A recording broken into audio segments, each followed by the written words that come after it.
En el centro de la calle principal de la población había habido una señal de desvío, pero evidentemente los autos no la habían respetado, así que creyendo que debía de tratarse de alguna avería ya solucionada, Nicholas Adams se metió por las calles desiertas pavimentadas y, deteniéndose según las luces de los semáforos, que iban cambiando de color en aquel domingo de tránsito escaso y que posiblemente serían eliminados el año siguiente si los impuestos no bastaban para pagar su importe, siguió avanzando bajo los frondosos árboles que son como parte del propio corazón para los naturales del lugar, aunque solo demasiado frondosos porque privan el paso del sol y humedecen las casas para un forastero. Así hasta dejar atrás el último edificio y llegar a la ruta principal que subía y bajaba en lontananza, flanqueada por un barro rojizo, cuidadosamente apartado en hilera, y por árboles de monte, jóvenes todavía, a los dos lados.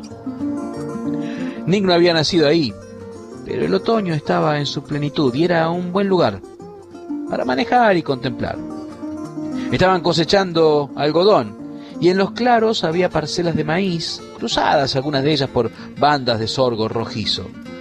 Manejando tranquilo con su hijo dormido en el asiento de al lado, una vez terminado el trabajo del día y sabiendo en qué ciudad próxima iban a pasar la noche, Nick podía distinguir qué campos eran de arvejas, qué campos eran de porotos, dónde estaban los matorrales, dónde el terreno recién segado, y si las casas y cabañas estaban cerca o lejos de los bosques y campos, escudriñando los alrededores al avanzar, considerando las posibilidades de cobijo y comida de cada espacio libre e imaginando dónde podía encontrarse un nido y en qué dirección volarían sus pájaros.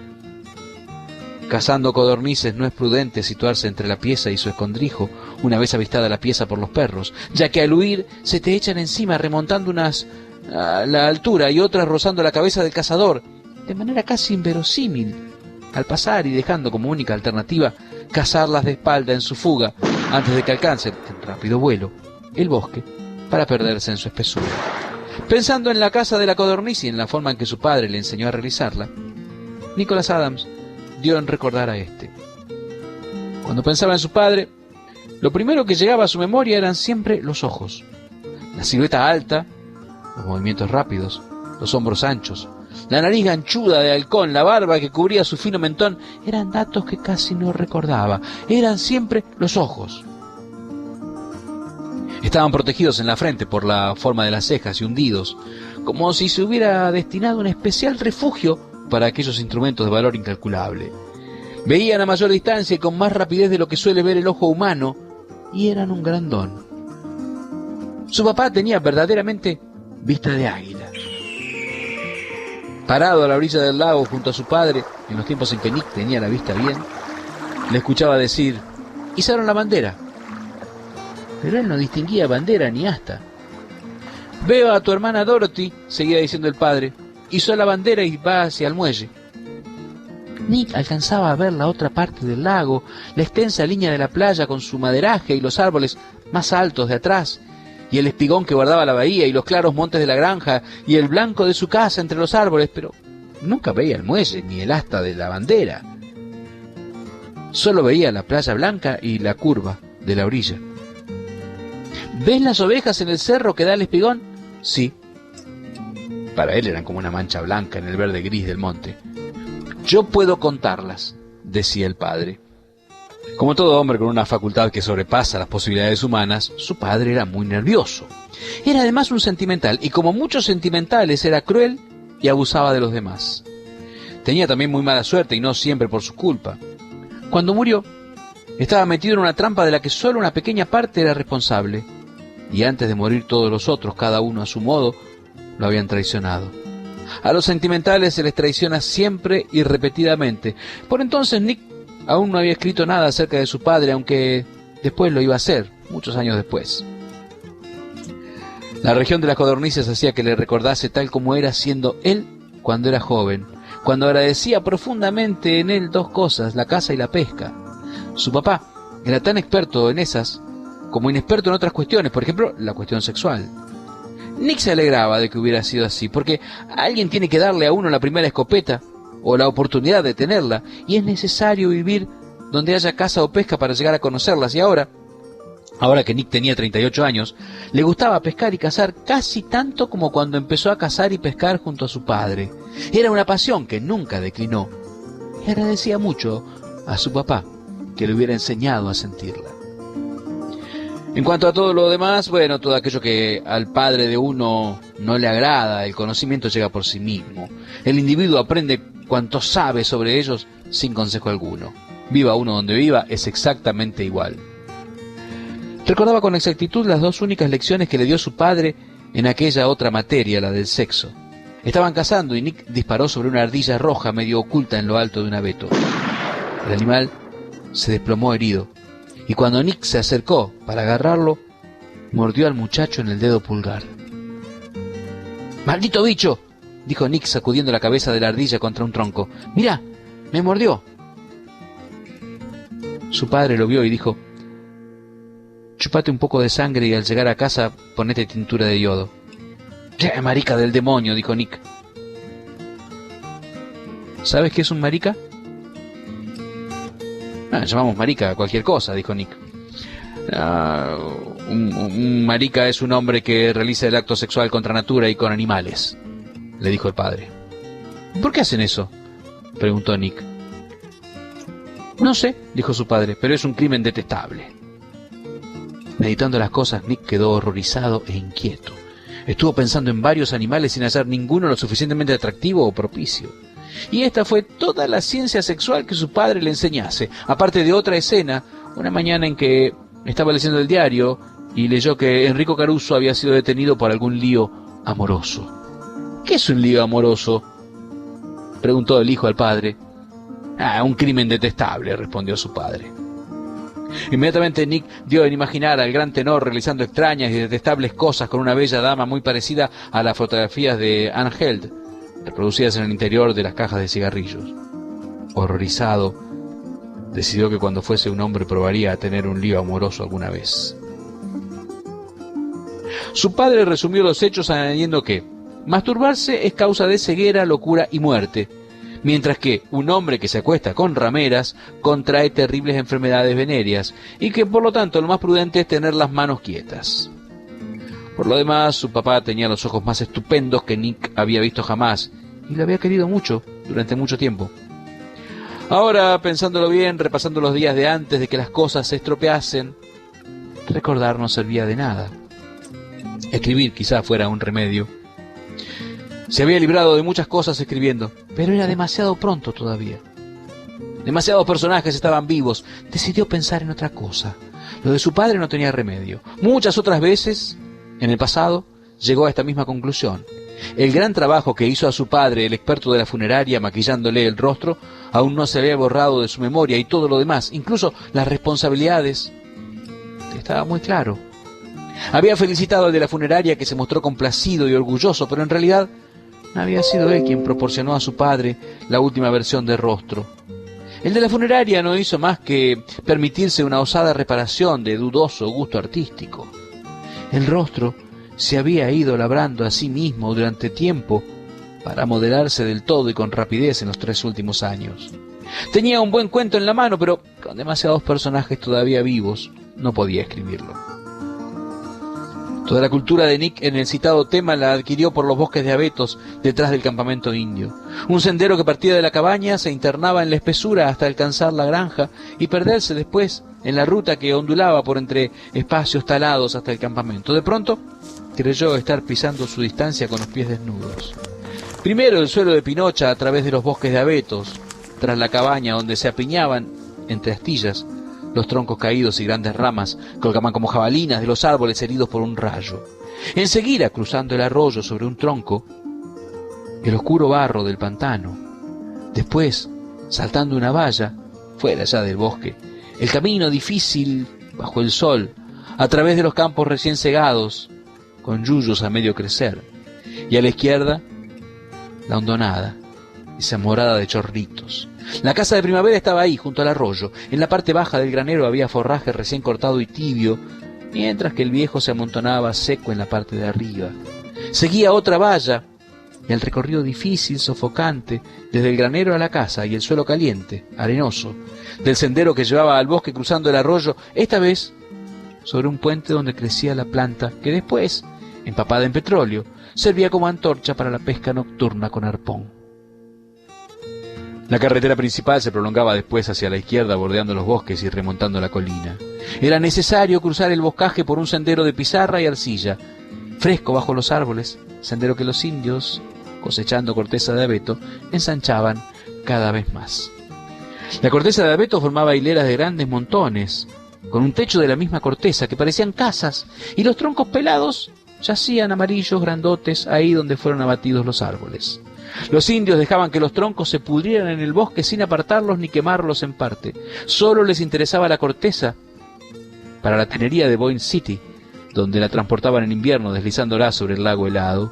Cada año había menos bosques y más espacios abiertos calurosos, sin sombra, con el suelo cubierto de malezas. Pero aún quedaba bosque que recorrer. Auténtica selva virgen, donde los árboles alcanzaban una gran altura antes de tener ramas, donde se pisaba un suelo limpio y rubio de pinaza sin hierba mala, donde había fresco, aún en los días más de calor.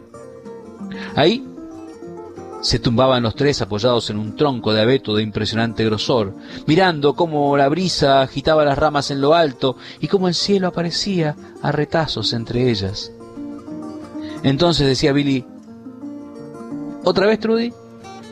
¿Querés? Bueno, entonces vamos. No, acá mismo. Pero Billy, ¿qué importa, Billy? Es mi hermano. Seguidamente quedaban los tres sentados en el suelo, oyendo a una ardilla moverse entre las ramas y sin verla, esperando su gañido porque al hacerlo movía la cola, y Nick, en cuanto advertía movimiento, podía disparar. Su padre le daba 3 cartuchos diarios para cazar y disponía de una escopeta calibre 20 de un solo cañón, extremadamente largo. Esa hija no quiere moverse. Dispará, Nick, asustala, vas a ver cómo salta. Dispara otra vez, decía Trudy, y para ella era un largo discurso. Es que solo me quedan 2 cartuchos, decía Nick. Hija de... decía Billy, y quedaban sentados apoyados en el árbol. Eddie dice que va a venir cualquier noche a acostarse con tu hermana Dorothy. ¿Cómo? Eso me dijo. Trudy asintió. Lo está deseando, dijo. Eddie era el mayor de sus hermanastros. Tenía 17 años. Si Eddie y Jill viviera una noche y se atreve siquiera a hablar con ella, ¿sabés lo que voy a hacer? Voy a matarlo, así. Nick dispuso el arma y casi sin tregua apretó el gatillo. Bien pudo abrir un boquete grande como su mano en la cabeza o la barriga del maldito mestizo.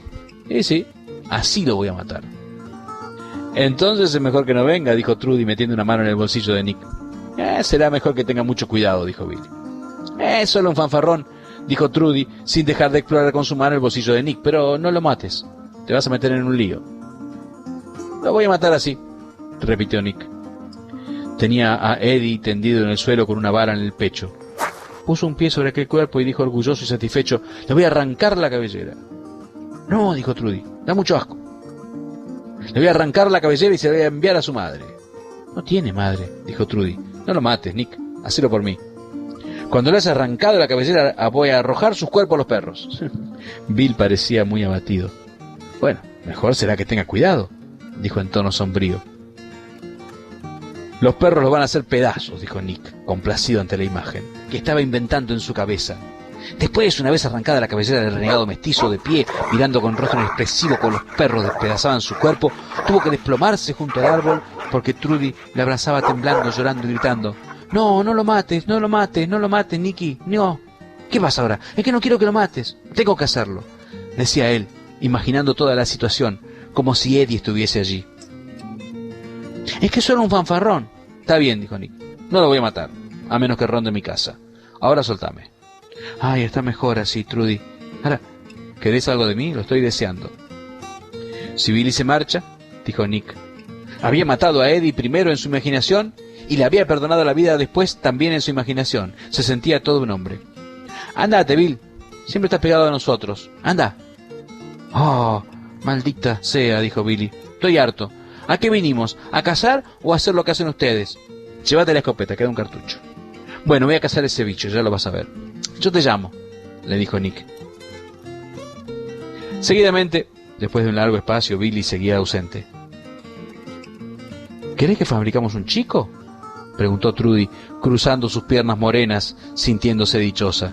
Se apretó contra él. Algo dentro de Nick se había alejado y estaba distante, muy distante. Me parece que no. ¿Qué importa que vengan otros muchos chicos? Y oyeron como Bill disparaba el arma. ¿La habrá matado? ¿Qué importa?, dijo Trudy. Billy apareció entre los árboles con la escopeta al hombro y una ardilla negra en la mano. La llevaba agarrada por las patas delanteras. Miren, más grande que un gato. ¿Están listos? ¿Dónde la cazaste? Por ahí, la vi saltar. Ay, tengo que irme a casa, dijo Nick. No, dijo Trudy. Es que tengo que estar ahí a la hora de cenar, dijo Nicky. Bueno, dijo Trudy. ¿Querés ir de casa mañana otra vez? Bueno. ¿Podés quedarte con la ardilla? Bueno. ¿Vas a salir después de cenar? No. ¿Cómo estás? Bien. Me alegro. Dame un beso en la cara, dijo Trudy. Ahora, avanzando en coche por la carretera en el anochecer, Nick no dejaba de pensar en su padre. El caer de la tarde nunca le invitaba a pensar en él. Era un momento exclusivamente suyo y en que únicamente estando solo se sentía bien. A su padre lo recordaba en otoño, preferentemente cuando los prados se cubrían de hojarasca, o mirando gavillas de trigo, o un lago, o un carro con el caballo uncido, y cuando veía gansos salvajes o les oía graznar, o bien ante un pato ciego, o mirando descender un águila entre copos de nieve hasta caer en una trampa cubierta de lona y mover, agitar las alas con las patas ya prisioneras.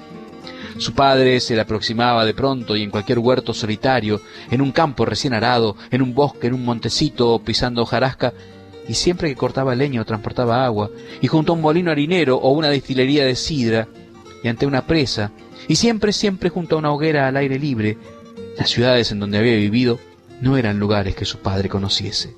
Después de sus 15 años, no tuvo con él nada en común. Su padre tenía escarcha en la barba en tiempo de frío y sudaba muchísimo cuando hacía calor. Le gustaba trabajar al sol en la granja y le entusiasmaba la artesanía. Todo lo contrario de Nick. Nick amaba a su padre, pero odiaba el olor que se desprendía de su persona. Una vez que se vio obligado a vestir cierta prenda de ropa interior que a su padre le había quedado pequeña, sintió como náuseas y fue hasta el arroyo y se la quitó para ocultarla bajo unas piedras y decir luego que la había perdido. Cuando su padre le obligó a ponérsela, Nick dijo lo que sentía, pero él no le hizo caso. Dijo que estaba recién lavada, lo cual era cierto, y como quiera que Nick insistiese en hacérsela oler, su padre la olió y muy indignado repitió que estaba limpia e impecable. Cuando Nick volvió a casa después de pescar, diciendo que la había perdido, le pegaron por mentiroso. Seguidamente fue con su escopeta cargada hacia la cabaña donde guardaban la leña, se sentó a la puerta y quedó mirando frente a él, hacia su padre, que en el porche de su casa leía el diario. Pensaba, podría matarlo ahora mismo a mi papá. Podría acabar con él. Poco después, sereno, calmada ya su cólera, sintió asco mirando su escopeta, pensando que fue su padre quien se la regaló. Después fue hacia el campamento indio, caminando entre la oscuridad, para liberarse de aquel olor insoportable. Solo le gustaba el olor de una persona de su familia, el de su hermana. Por lo que a los demás les respecta, prefería evitar todo contacto. El sentido agudo empezó a debilitarse cuando empezó a fumar, y fue magnífico. Habría bastado a un animal, pero era insuficiente para un hombre. ¿Qué sentías cuando eras chico y cazabas con los indios, papá? No lo sé, dijo Nick, sorprendido. Ni siquiera se había dado cuenta de que su hijo estaba despierto. Lo miró sentado a su lado, se había sentido solo y sin embargo el chico estaba con él. Se preguntó si seguiría ahí mucho tiempo. Entonces Nick le dijo a su hijo, nos pasábamos el día cazando ardillas negras. Mi padre solo me daba 3 cartuchos por día. Decía que así aprendería a cazar y también que era poco prudente para un muchacho andar de acá para allá todo el tiempo. Yo iba con un chico llamado Billy Gilby y su hermana Trudy. Por regla general íbamos a cazar todos los días en verano. Qué nombres raros para ser indios, ¿no? Sí, ¿no? Dijo Nick. ¿Y cómo eran?, preguntó el hijo. Bueno, eran indios Ojibwais, dijo Nick, y eran muy simpáticos. ¿Pero eran buenos amigos?, preguntó su hijo. Es difícil opinar, dijo Nick Adams, porque... ¿Cómo hablar de que nunca conoció a otra Trudy? ¿Qué decir de sus hermosas piernas morenas, su liso vientre, sus pequeños y duros senos, su lengua fina y ágil, sus ojos rasgados, el buen sabor de su boca? de la incomodidad y el apretón y la dulzura y la delicia y el dolor y la plenitud y del final inacabable, siempre inacabable, súbitamente truncado, del ave inmensa volando como una lechuza en el crepúsculo, solo que de día en los bosques con brinas de abeto sobre el vientre. Por eso, cuando se pasa por un lugar donde han vivido indios, se advierte el rastro de su olor, y ni las botellas todo vacías, ni las moscas zumbando, apagan el dulce perfume de yerba y de humo, y de algo parecido a la piel de una marta recién curtida. Ni los chistes que acerca de ellos se cuentan, ni las indias viejas, nada de eso lo borra, ni el olorcito vago a alcohol que llegan a tener, ni el cómo acabaron. Todos acabaron exactamente igual. Tiempo atrás fueron gente estupenda, ahora no. En cuanto a lo otro, una vez que se ha cazado un pájaro al vuelo, se han cazado al vuelo todos los pájaros. Son pájaros distintos y vuelan en distintas direcciones, pero la sensación es la misma y el último es tan bueno como el primero. Podía dar las gracias a mi padre por esta opinión. Puede ser que a vos no te hayan gustado, dijo Nick al nene, pero yo creo que sí. Mi abuelo también vivió con los indios cuando eran chicos, ¿no? Sí. Y cuando le pregunté cómo eran, me contestó que tenían grandes amigos entre los indios. ¿Yo voy a vivir entre los indios alguna vez? No lo sé, dijo Nick. Vos lo vas a decidir. ¿A qué edad voy a tener una escopeta y voy a poder cazar solo? A los 12 si veo que sos juicioso. Ay, quisiera tenerlos ya. Ya los vas a tener. ¿Cómo era mi abuelo? No puedo acordarme. Solo recuerdo que me dio una escopeta de aire comprimido y una bandera americana cuando yo vine de Francia. ¿Cómo era? ¿Cómo era el abuelo? Es fácil describirlo. Tenía unos ojos maravillosos y era un gran cazador y un gran pescador. ¿Mejor que vos? Tenía mucha mejor puntería. Y su padre, el padre de tu abuelo, le había tenido excelente también. Bueno, no creo que fuese mejor tirador que vos, papá. Lo era. Disparaba con maestría y rapidez. Yo disfrutaba viéndolo tirar más que viendo a ninguna otra persona. Y él, viéndome tirar a mí, se decepcionaba. ¿Por qué no vamos nunca a rezar a la tumba del abuelo? Vivimos en otra región, es muy lejos de acá. Bueno, en Francia eso no significaría nada, papá. Iríamos igualmente. Bueno, ya vamos a ir algún día. Espero no vivir tan lejos de donde estés enterrado vos cuando mueras. Quiero ir a rezar a tu tumba cuando hayas muerto, papá. Bueno, vamos a procurar que así sea, hijo. ¿Por qué no nos entierran a todos en un sitio decente? En Francia, por ejemplo. Sería estupendo que nos entierren a todos en Francia. Yo no quiero que me entierren en Francia, dijo Nick. Bueno, pues busquemos un lugar decente acá en América. ¿Por qué no en el rancho? Es una idea. Así, cuando yo fuera al rancho, podría pararme a rezar en la tumba del abuelo. Sos muy práctico, hijo. No sé, no me gusta la idea de no haber visitado la tumba del abuelo. Tendremos que ir a verla, dijo Nick. Veo claramente que tendremos que ir a ver la tumba del abuelo. Padres e hijos, Ernest Hemingway.